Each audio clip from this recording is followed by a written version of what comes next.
नमस्कार, स्वागत है आपका। आप देख रहे हैं इंडिया वॉइस और मैं हूं आपके साथ योगेश पांडे। झारखंड में भ्रष्टाचार के खिलाफ लगातार जांच जारी है। ईडी लगातार अपना जांच का दायरा बढ़ाती नजर आ रही है।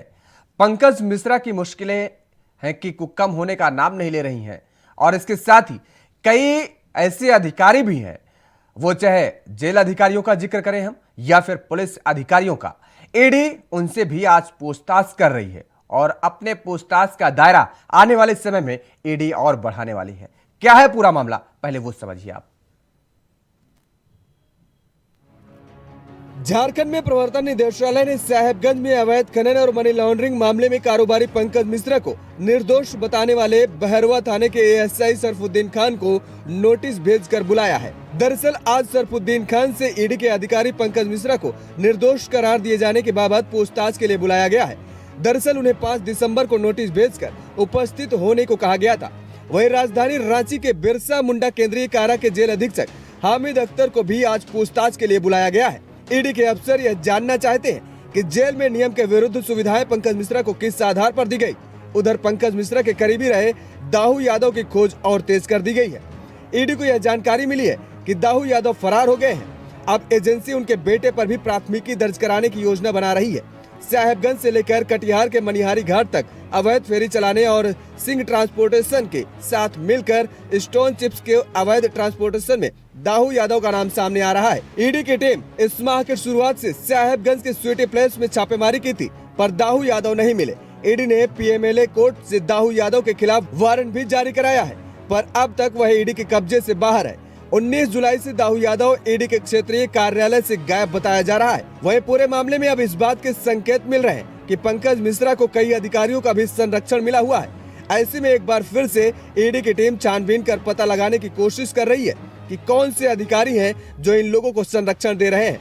इधर बीजेपी के नेताओं ने एक बार फिर से सवाल खड़े किए हैं और इसके साथ ही मीडिया प्रभारी शिव पूजन पाठक ने कहा है कि जांच एजेंसियां अपना काम कर रही हैं। जितना इस सरकार ने किया है और कभी भी इस प्रकार की बातें सोची नहीं जाती थी, धीरे धीरे अब ईडी का शिकंजा और कसेगा और ये सारे लोग आने वाले दिनों में जिस प्रकार से जांच आगे बढ़ रहा है, देखिएगा दूध का दूध पानी का पानी, कौन सच है कौन झूठा है, ये पूरी तरह से साफ होकर के आएगा।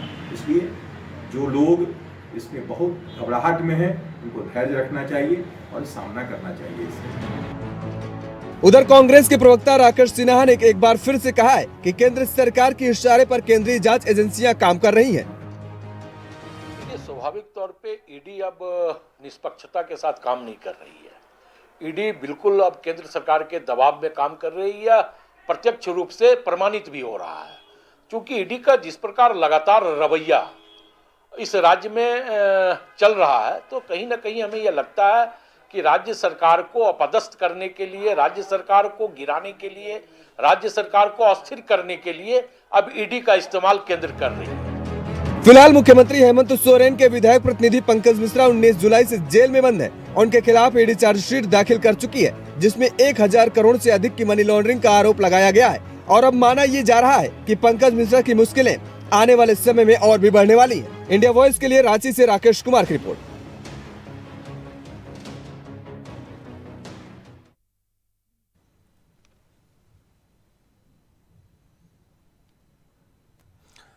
तो ईडी और पुलिस अब आमने सामने नजर आ रही है झारखंड में। उधर दूसरी तरफ पंकज मिश्रा ने भी ईडी के अधिकारियों पर आरोप लगाए हैं कि दरअसल कई साक्ष्य ईडी के अधिकारियों की तरफ से छुपाए गए हैं और सही जानकारी नहीं दी गई है। हमारे साथ कुछ मेहमान जुड़े हुए हैं, आपका तारुफ करा देते हैं और इसी मुद्दे पर आज चर्चा करेंगे। अनंत अमित जी हमारे साथ जुड़े हुए, भारतीय जनता पार्टी के नेता है। अनंत अमित जी, आपका बहुत बहुत स्वागत है इंडिया वॉइस पर। इंदुकान दीक्षित जी हमारे साथ जुड़े हुए हैं, वरिष्ठ पत्रकार के तौर पर। इंदुकान दीक्षित जी, आपका भी बहुत बहुत स्वागत है। आनंद अमित जी, सबसे पहला सवाल आपसे है। मुश्किलें लगातार बढ़ती नजर आ रही हैं पंकज मिश्रा की, और अब झारखंड में ये नजर क्या आ रहा है कि दरअसल देखिए, अभी तक तो विपक्ष आरोप लगा ही रहा था, लेकिन अब पंकज मिश्रा ने ईडी पर भी एक मामला दर्ज कराया है और इसके साथ ही झारखंड में सिनेरियो ऐसा क्रिएट हुआ कि ईडी और पुलिस अब आमने सामने। अभी तक ये था कि सत्ता पक्ष में आमने सामने की लड़ाई देखने को मिल रही थी कि पक्ष और विपक्ष आमने सामने हो रहा था, लेकिन अब पुलिस और ईडी आमने सामने नजर आ रही है। यानी राज्य सरकार के अधिकारी और उधर केंद्रीय एजेंसी अधिकारी ये लड़ते हुए नजर आ रहे हैं। आपने सवाल बड़ा बढ़िया पूछा है। और जिस तरीके से अभी कांग्रेस के प्रवक्ता जो कह रहे थे कि बार बार ये कांग्रेस जिस तरीके से झारखंड नहीं पूरे देश में ये कह रही है कि राष्ट्रीय एजेंसियों का इस्तेमाल भारतीय जनता पार्टी अपने पार्टी के कार्यकर्ताओं को बचाने के लिए, दूसरे को भगाने के लिए और दूसरे को फंसाने के लिए कर रही है। तो मैं आपको ये कहना चाहता हूँ कि ना भारतीय जनता पार्टी ऐसा करती है न कर रही है। जहां तक झारखंड के मुद्दे पे हम चर्चा कर रहे हैं, झारखंड में विगत 5 मई के बाद से जो सिनेरियो बना है, ईडी जिस तरीके से कार्रवाई कर रही है, सीबीआई कार्रवाई कर रही है, आपने देखा होगा कि हमारे प्रदेश के आदिवासियों के बसिया कहे जाने वाले मुख्यमंत्री हेमंत सोरेन जी किसके खिलाफ कार्रवाई कर रहे हैं। ये बहुत ही महत्वपूर्ण बात मैं पांडे जी आपसे कह रहा हूँ। आपने देखा होगा कि चीकू टुडू, विजय हांसदा के खिलाफ ये कार्रवाई कौन कर रहा है? तो एक आदिवासी मुख्यमंत्री हेमंत सोरेन कर रहा है। किसके खिलाफ कर रहा है? तो पंकज मिश्रा, अमित अग्रवाल जैसे दलालों के खिलाफ कर रहा है। तो ये साबित हो जाता है कि राज्य सरकार जिस तरीके से कार्रवाई कर रही है, ईडी के ऊपर जिस तरीके से आक्षेप लगा रही है। आपने देखा हो कि पंकज मिश्रा जी अभी हाईकोर्ट गए हैं। हाईकोर्ट किस लिए गए हैं? ईडी की कार्रवाई को लेके गए। पूरा प्रदेश ये कह रहा है कि भ्रष्टाचार की जिस तरीके से जंगी बनी हुई है वर्तमान की तरफ।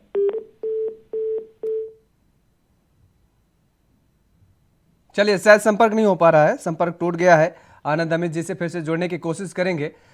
हमारे साथ हमारे सहयोगी राकेश भी हमारे साथ जुड़ गए हैं रांची से सीधे। राकेश, आपको आवाज आ रही है?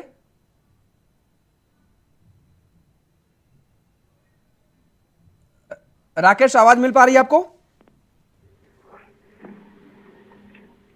चलिए, अभी संपर्क नहीं हो पा रहा, आवाज नहीं पहुंच पा रही।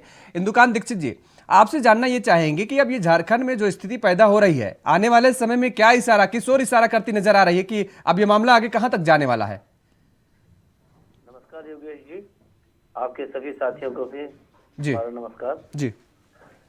देखिए, जिस तरह की स्थिति है ये बिल्कुल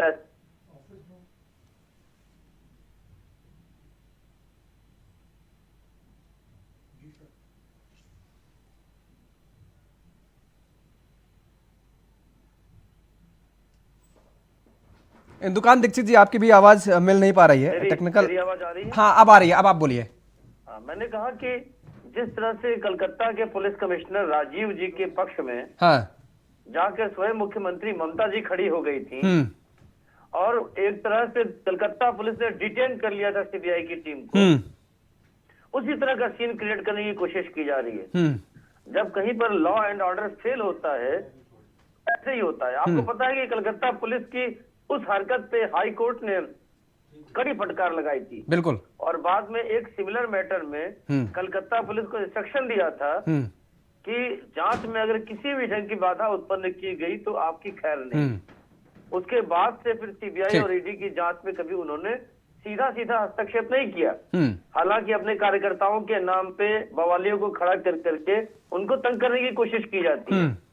लेकिन अब अत्यधिक सावधानी के तौर पर, प्रिकॉशनरी मेजर के तौर पर आप देखते होंगे कि अब सेंट्रल गवर्नमेंट ने ईडी और बाकी सेंट्रल एजेंसीज के साथ अपने केंद्रीय बल भेजना शुरू कर दिया है। सीआईएसएफ, सीआरपीएफ, इनके जवान जाते हैं, इनके अधिकारी जाते हैं। और यहाँ आप ये देखिए कि दिल्ली गवर्नमेंट में जैसे वहां के स्वास्थ्य मंत्री सत्येंद्र जैन तिहाड़ जेल में जेल मंत्री होकर के आराम फरमा रहे हैं, एक रेपिस्ट व्यक्ति को थेरेपिस्ट बनाकर अपना मसाज करवा रहे हैं।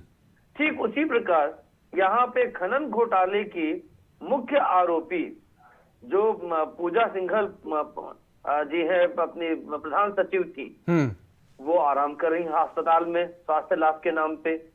उनको वापस भेजना पड़ा जेल में। इसी तरह से पंकज मिश्रा और तमाम लोग जेल में तमाम तरह की सुविधाएं उठा रहे हैं। तो अब इसकी जांच ईडी करनी पड़ रही है। ये सोचिए सरकार पे कितना बड़ा प्रश्नवाचक चिन्ह है। जी बिल्कुल, आप ठीक कह रहे हैं। हमारे साथ राकेश कुमार हमारे सहयोगी जुड़े हुए हैं। अभी आपने जो सवाल उठाया कि अस्पतालों में ये जो लोग कहेंगे मौज फरमा रहे हैं, और ये जैसे ही इनकी गिरफ्तारी होती है, जैसे ही ये सलाखों के पीछे पहुंचते हैं तो इनकी तबीयत खराब हो जाती है, बीमार हो जाते हैं। उसके पहले ये सब ठीक ठाक रहते हैं, देश विदेश सब घूमेंगे, लेकिन जैसे ही इनकी गिरफ्तारी होती है, सलाखों के पीछे पहुंचे, इनकी बीमारी इनको घेर लेती है।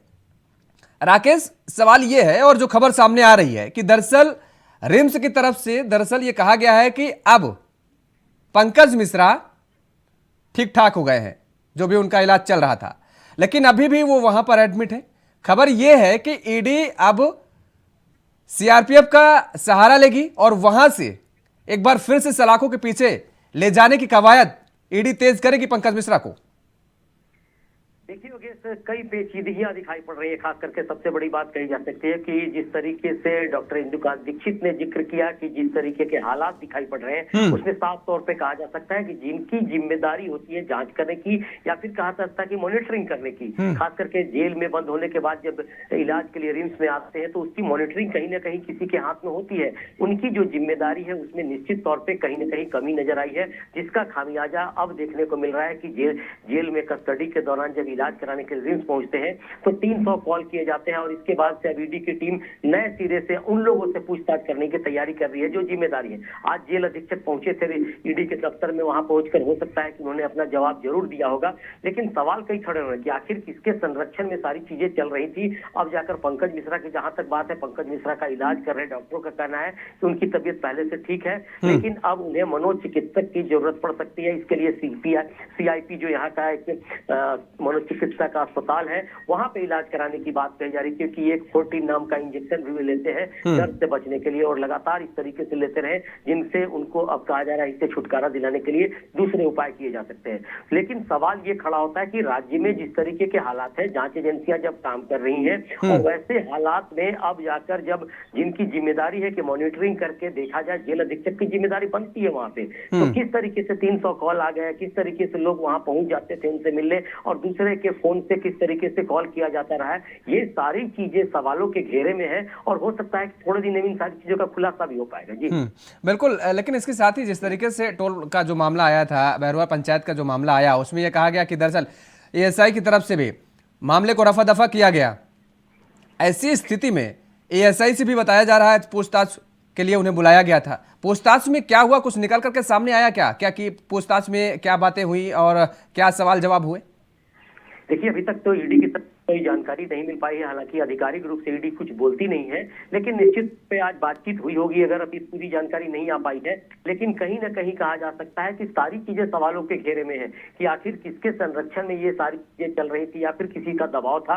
जिस तरीके से मामले दर्ज किए गए और जांच एजेंसियां जब सेंट्रल की जांच कर रही है तो उसमें कुछ तथ्य मिल रहे हैं, वहीं स्टेट की जो पुलिस अधिकारी है उनकी तरफ से जिस तरीके से जांच किए जा रहे हैं तो रफा दफा करने की बात कही जा रही है। तो आखिर किसकी बात सही होगी, ये तो तथ्यात्मक चीजें जब सामने आएंगी तब पता चल पाएगा। लेकिन फिलहाल नहीं, किसी भी स्थिति में कहा जा रहा है कि पूरी जांच अभी आगे बढ़ेगी और हो सकता है चाहे बड़हरवा का मामला हो, रांची में जेल में बंद लोगों की बात की जाए या फिर खनन लीज का मामला हो, इन सारी चीजों को लेकर कहीं ना कहीं जांच चल रही है और हो सकता है कि ईडी की टीम तथ्यात्मक रूप से चीजों को चार्जशीट के माध्यम से जब रखेंगी तब कई चीजें नए तरीके से सामने आ पाएंगी। लेकिन फिलहाल की बात की जाए तो काफी कुछ सबूत मिलते जा रहे हैं ईडी को और नाम जुड़ते जा रहे हैं। उसमें मेरे पास कई लिस्ट आए हैं जो नए नामों की चर्चा हुई है, उसमें काफी नाम अब जोड़ी है ईडी की टीम ने और कोशिश कर रही है कि उनके आधार से बातचीत करें और हो सकता है कि थोड़े दिनों में कुछ नामों का खुलासा और हो पाएगा। जी, एक बहुत कम शब्दों में ये जानकारी दे दीजिए, जो आप बता रहे हैं कि आपके पास कुछ नामों की लिस्ट आई है, उसमें क्या पूर्ववर्ती सरकार के भी कुछ लोग शामिल हैं क्या? क्योंकि ये कहा जा रहा है लगातार, जो चाहे JMM की तरफ से हो चाहे कांग्रेस की तरफ से हो, कि दरअसल जो पूर्ववर्ती सरकार है, भ्रष्टाचार तो तब से शुरुआत हुई थी और बीच में कोरोना काल का हवाला दिया जा रहा है और उसके बाद अब ये कहा जा रहा है कि उस पर लगाम लगाने की कोशिश की जा रही है, इनको जबरदस्ती फंसाया जा रहा है। देखिए, अवैध माइनिंग और खास करके मनी लॉन्ड्रिंग का जो मामला है, उस मामले में अभी तक फिलहाल पिछली सरकार में से किसी का नाम सामने नहीं आ पाया है। ईडी की टीम की बात की जाए, ईडी की लिस्ट में कही जाए, लेकिन दूसरे मामलों में जरूर कहा जा सकता है कि कुछ मामले ऐसे आए हैं जिसमें पिछली सरकार के लोगों के भी नाम आए और हो सकता है कि ईडी की टीम जब उस पर काम करना शुरू करेगी तब सारी चीजें सामने आ पाएंगी। लेकिन फिलहाल ये कहा जा रहा है कि अवैध माइनिंग का जो मामला है पिछले 3-4 साल की जिस तरीके से बढ़ा है उसको लेकर सवाल खड़े किए गए हैं और उस पर हो सकता है कि आने वाले समय में हम फिर चर्चा करेंगे कि पिछली सरकार के कार्यकाल में किस तरीके से अवैध माइनिंग का मामला सामने आया, उसकी स्थिति क्या थी, किस तरीके से थी, और अब की सरकार में क्या कुछ हुआ। इसके डाटा और आंकड़े के साथ हम हो सकता है कि दूसरे डिबेट पे बातचीत करेंगे। जी बिल्कुल अनंत अमित जी, देखिए ये खनन, अवैध खनन जो हो रहा था उसमें तो खैर ठीक आपका नाम नहीं आ रहा, आप लोग के नेताओं के नाम नहीं आ रहे हैं, लेकिन अन्य जो मामले हैं वो चाहे पूजा सिंघल से जुड़ा हुआ हो या अन्य तमाम सारे ऐसे मामले हैं जो जिनको लेकर के आपके ऊपर भी आरोप लगाए जाते हैं, ऐसा तो नहीं कहीं कि ईडी की सुई आपकी तरफ भी घूमती नजर आए, तो आपके लिए भी मुश्किलें बढ़ सकती हैं आने वाले समय में। योगेश जी, मैं बार बार कहता हूँ, पुनः कह रहा हूँ कि हमारी पार्टी जीरो टॉलरेंस पे काम करती है। भ्रष्टाचार मुक्त भारत बनाने के लिए हम संकल्पित हैं और इस पे काम कर रही है पार्टी। और हमें ये लगता है और हम ये बार बार कहती है हमारी पार्टी, ईडी चाहे जिस स्तर पे जांच करे, अगर हमारे दल के भी कोई भी व्यक्ति अगर उसमें शामिल है तो निश्चित तौर पर उस पर कार्रवाई होनी चाहिए और कार्रवाई होगी अगर ऐसा होगा। लेकिन आपने देखा होगा कि विगत 3 वर्षों से जब से हेमंत सोरेन जी के नेतृत्व में सरकार बनी, यूपीए की सरकार बनी, तो ये कई तरह के आरोप लगाते रहे, लेकिन इनके आरोपों में कोई भी चीज साबित नहीं होने की वजह से स्थानीय सरकार के पास भी जो एजेंसियां हैं वो कोई कार्रवाई नहीं कर रही है। और ईडी अगर कार्रवाई कर रही है वर्तमान सरकार के या वर्तमान पदाधिकारियों या नेताओं के खिलाफ या अवैध खनन को लेकर, तो निश्चित तौर पे इसमें बहुत सारे ऐसे साक्ष्य मिले हैं जिसके आधार पर कार्रवाई होगी। जैसे हम डिबेट पे लगातार ये चर्चा कर रहे हैं इंडिया वॉइस के माध्यम से कि आपने देखा होगा अभी तक तो ईडी अवैध खनन की, मनरेगा की जांच कर रही थी, लेकिन जैसे जैसे जांच आगे बढ़ रहा है तो ये जितने भी दलाल प्रवृत्ति के लोग हैं, जो माननीय मुख्यमंत्री जी के इर्द गिर्द के जो लोग थे, अब ये लगाइए कि माननीय मुख्यमंत्री महोदय के नेतृत्व में जो सरकार चल रही थी उस नेतृत्व को कि सजेशन देने वाले लोग जो उनके सरकार चला रहे थे, शैडो और सुप्रीम सीएम जो कहला रहे थे, वो सारे लोग जेल में हैं। और माननीय मुख्यमंत्री जी एक बार भी, राज्य की जनता ये चाहती है कि माननीय मुख्यमंत्री जी आए और कहे कि भाई पंकज मिश्रा ने क्या गलती करा या नहीं करा, या अमित अग्रवाल का क्या रोल था, प्रेम प्रकाश का क्या रोल था, या चौधरी का क्या रोल था। लेकिन मुख्यमंत्री जी की चुप्पी से पूरा राज्य की जनता ये जान चुकी है कि निश्चित तौर पे ये जो गैंगो वासेपुर का जो खेल चल रहा है झारखंड में, उसका नेतृत्व भी वही कर रहे हैं जो चुप्पी साधे हुए हैं। तो निश्चित तौर पर राज्य की जनता ये चाहती है। और ईडी दरफरज जिस तरीके से कार्रवाई कर रही है, जिस तरीके से पूछताछ कर रही है, बिल्कुल मैं राकेश जी के बात से सहमत हूँ। हमें भी ये जानकारी मिल रही है सूत्रों के माध्यम से, हमारे भी कुछ लोग हैं जो बताते हैं कि एक ऐसी लिस्ट भी ईडी के पास है जो आने वाले समय बड़े अधिकारी भी हैं, नेताओं के साथ अधिकारी भी हैं, जो वर्तमान सरकार के रहनुमा बने हुए हैं, वर्तमान मुख्यमंत्री के सलाहकार बने हुए हैं, वर्तमान मुख्यमंत्री के प्रवक्ता के तहत काम कर रहे हैं। उनसे भी बहुत जल्दी पूछताछ होने वाली है। चलिए ठीक है, देखने वाली बात होगी कि आखिर इस लिस्ट में किन अधिकारियों के नाम और किन नेताओं के नाम आते हैं। इंदुकान जी, एक बड़ी बात सामने आई है कि पंकज मिश्रा जिस इंजेक्शन को लेता था, बताया जाता है कि वो अर्धबेहोशी की हालत में कर देता है और एक तरह से वो ड्रग्स बताया जाता है, और तो इसका मतलब ये माना जाए कि वास्तव में वो नर्सी की वजह से इंजेक्शन ले रहा था या उसको वास्तव में जरूरत थी? क्या रिम्स के डॉक्टर्स को ये इस बात का अंदाजा नहीं था, जानकारी नहीं थी, या फिर जानकारी होते हुए भी उसी इंजेक्शन उपलब्ध कराया जा रहा था? योगेश जी, जब किसी को न्यायिक हिरासत में जेल में भेजने से बचाना हो, हाँ, तो उसको साइकियाट्री से जुड़ी हुई चीजों में ले जाया जाता है। और हमें पूरी आशंका है कि इस ढंग की सिचुएशन क्रिएट की जाती है मेडिकल सलाह से कई बार, जिससे कि उसको जांच में, बात करने में और तमाम चीजों में दिक्कतें दिखें, एक्चुअल नहीं होंगी, दिखें जी। उससे ये सुविधा होगी प्ली लेने में। वो सत्येंद्र जैन ने एक बड़ा अच्छा हिस्टोरिक काम किया है ऐसे लोगों के लिए दिल्ली में कि हमें कुछ याददाश्त नहीं है, सब भूल गया है। तो अब उसी तर्ज पे लोग, जितने लोग अंदर जा रहे हैं, उनको पता है कि पहली बार बेल लेने में 5-6 महीने अंदर रहना पड़ता है। तो 5-6 महीने की व्यवस्था का ये सब इंजेक्शन हो सकता है। तो इसमें तो बड़े सवाल रिम्स पे भी उठ रहे हैं, जांच बताया जा रहा है कि उसको लेकर के भी हो रहे हैं, तो इसका मतलब कहीं ना कहीं इन डॉक्टरों की और रिम्स अस्पताल की भी मिली भगत पूरी नजर आ रही है इस पूरे कांड में। देखिए, कोर्ट ने अगर डायरेक्शन ले लिया, ईडी ने अगर कोर्ट से डायरेक्शन ले करके नामकुम के आर्मी हॉस्पिटल से अगर चेकिंग करा दी, जैसा कई पॉलिटिशियंस का पीछे भी हो चुका है, तो दूध का दूध पानी का पानी हो जाएगा। और हाईकोर्ट तो रिम्स की व्यवस्था पे लगातार टिप्पणी करता है। बिल्कुल। यहाँ तक कह दिया है स्वास्थ्य मंत्री और डायरेक्टर को कि अगर आपसे अस्पताल नहीं चल रहा है तो आप छोड़ दीजिए रिम्स को। लेकिन उनके कान पे कहाँ जोर रेंगता है। महीने में हर महीने हफ्ते 10 दिन डायरेक्टर साहब बाहर रहते हैं इंटरनेशनल नेशनल कॉन्फ्रेंसेज में। उनको कोई व्यवस्था ठीक करने से मतलब थोड़े है, वहाँ अपने आकाओं की व्यवस्था करने से खाली मतलब है। तो ऐसे में अगर कोर्ट का कोई इस ढंग का डायरेक्शन आ गया तो बड़ी फजीहत हो जाएगी रिम्स के डॉक्टरों की और जो एडमिनिस्ट्रेटर्स हैं उनकी भी, और जेल के प्रशासनिक अधिकारियों की। राकेश साहब लगातार इस मामले को लेकर के नजर बनाए हैं, क्या ऐसी स्थिति बनती नजर आ रही है क्या जिस तरीके से इंदुकान दीक्षित जी जो जिक्र कर रहे हैं? देखिए, जिस तरीके से जांच की बात है तो निश्चित तौर पे कहा जा सकता है कि रिम्स में जिस तरीके के हालात पहले भी दिखाई पड़ रहे हैं, ऐसा नहीं है कि पहली बार इस तरह की कोई चीज हुई है। और हो सकता है कि आने वाले दिनों में इसका खुलासा भी होगा कि वहां की परिस्थितियां क्या है, किस तरीके से जब कस्टडी में जिससे लाया जाता है इलाज के लिए, उनके साथ कई लोग जुड़ जाते हैं, उनके यहाँ आना जाना होता है। आज के दिन में नाम नहीं लेना चाहूंगा थोड़ा कि कौन कौन से बड़े हस्तियां वहां पे गए थे जब उनके नाम को लेकर चर्चा हुई थी और वहां से फोन कॉल के माध्यम से चीजें चल रही थी। लेकिन पंकज मिश्रा के साथ जिन लोगों का संपर्क था, जो लोग उसके करीबी थे, वो रिम्स जाते थे और उनसे तमाम लोगों से बातचीत कराई जाती थी। और मुझे जानकारी जो मिली है कि ये जो बरहरवा वाला मामला है उसमें भी कहीं ना कहीं मैनिपुलेट करने की कोशिश की गई है। और हो सकता है कि कॉल डिटेल में सारी चीजें जब आएंगी तब पता चल पाएगा कि कौन कौन से अधिकारियों के पास पंकज मिश्रा वहां से फोन किया था और उसके साथ साथ किस तरीके से इस पूरे कांड को लीपापोती कराने की तैयारी की गई होगी। तो कुल मिलाकर ये कहा जा सकता है कि जांच चल रही है, फिलहाल सबूत मिलते जा रहे हैं, नाम जुड़ते जा रहे हैं और हम लोग चाहते हैं कि पब्लिक डोमेन पे सारी चीजें आए और धीरे धीरे जैसे जैसे जानकारियां मिलेगी हम लोग सारी चीजों को पब्लिक डोमेन पे लाने की कोशिश करेंगे। बताया जा रहा था कि दरअसल पुलिस मुख्यालय डीजीपी की तरफ से भी नाराजगी इस मामले पर जताई गई है और जानकारी मांगी गई है। क्या वास्तव में ये नाराजगी असल नाराजगी है या फिर केवल दिखावा है?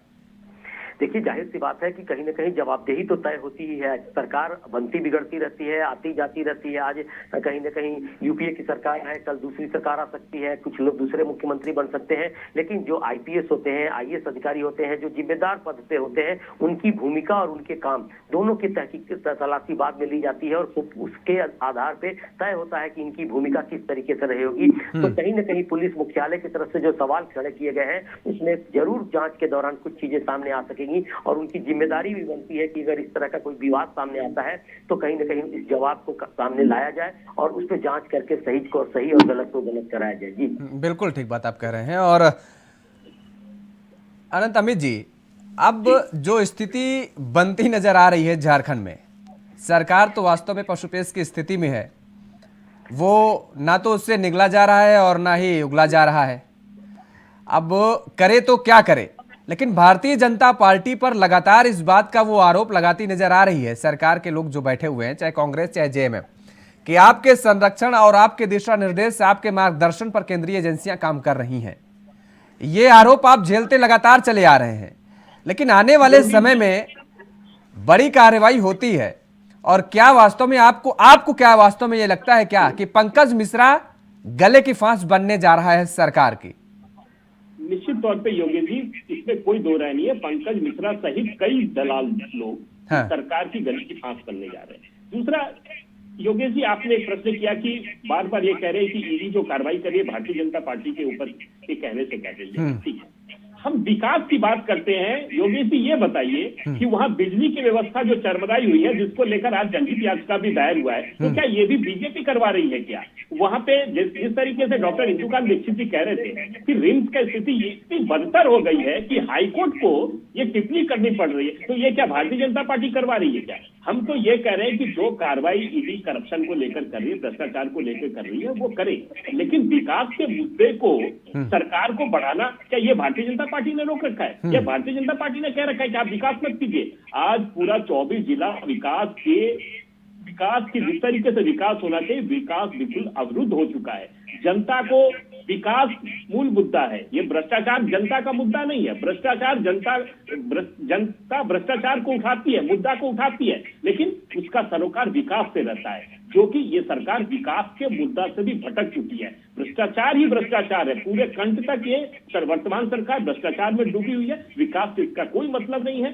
ये क्या भारतीय जनता पार्टी दोषी है क्या? नहीं, ये वर्तमान यूपीए सरकार की गलती है। आने इंदुकांत वाले दीक्षित समय जी, में आप देखिए निश्चित तौर पे ईडी की कार्रवाई से दर पर दर और खुलती जाएगी, दूध का दूध पानी का पानी। पानी होना भी चाहिए। खैर दीक्षित जी, क्या लगता है कि वास्तव में अब जो स्थिति बनी हुई है कि ऐसे में तो मुझे लगता है कि झारखंड का विकास थम सा गया होगा, क्योंकि सरकार तो लगातार अब अपने लोगों को बचाव के काम में लगी हुई है, जिस तरीके से जो अपने तस्वीरें बचने में सामने आ लगे रही हुए हैं। हैं। सिर्फ घोषणाएं हो रही हैं। जमीन पे वो घोषणाएं अगर उतरी तो सचमुच वो ऐतिहासिक होगा। लेकिन जैसी जानकारी हम लोग के पास है कि रिसोर्सेज नहीं है। आपने देखा भी यहाँ के वित्त मंत्री एक केंद्रीय बैठक में गए थे दिल्ली में, तो उन्होंने कहा केंद्र सरकार से कि 5 साल तक आप जीएसटी में सपोर्ट करते रहिए राज्यों को। तो आप कटोरा लेके घूमते रहे पाकिस्तान की तरह और यहाँ घोषणाएं करते रहे लॉलीपॉप की तरह। आपने 2 लाख तक के ऋण माफ करने के लिए किसानों की बात कही थी, उसकी चर्चा ही नहीं होती है। तो इससे पता चलता है कि आपकी नियत और नियति में बहुत फर्क है। बिल्कुल, खामियाजा जनता को भुगतना पड़ रहा है फिलहाल। चलिए, बहुत बहुत शुक्रिया आप दोनों मेहमानों का हमारे साथ जुड़ने के लिए। राकेश, आपका भी बहुत बहुत धन्यवाद तमाम सारी जानकारी देने के लिए। तो लगातार जिस तरीके से जो स्थिति झारखंड में बनती नजर आ रही है, उससे ये कहा जा सकता है कि आगे आने वाले समय में और कई ऐसे नामों के खुलासे होंगे जो भ्रष्टाचार में संलिप्त हैं, उसमें अधिकारी भी शामिल हैं और कई सफेद पोश भी शामिल हैं। लेकिन देखने वाली बात यह होगी कि आखिर वो कौन से नाम हैं। इस चर्चा में फिलहाल इतना ही। देश और दुनिया की तमाम खबरों के लिए आप देखते रहिए इंडिया वॉच। नमस्कार।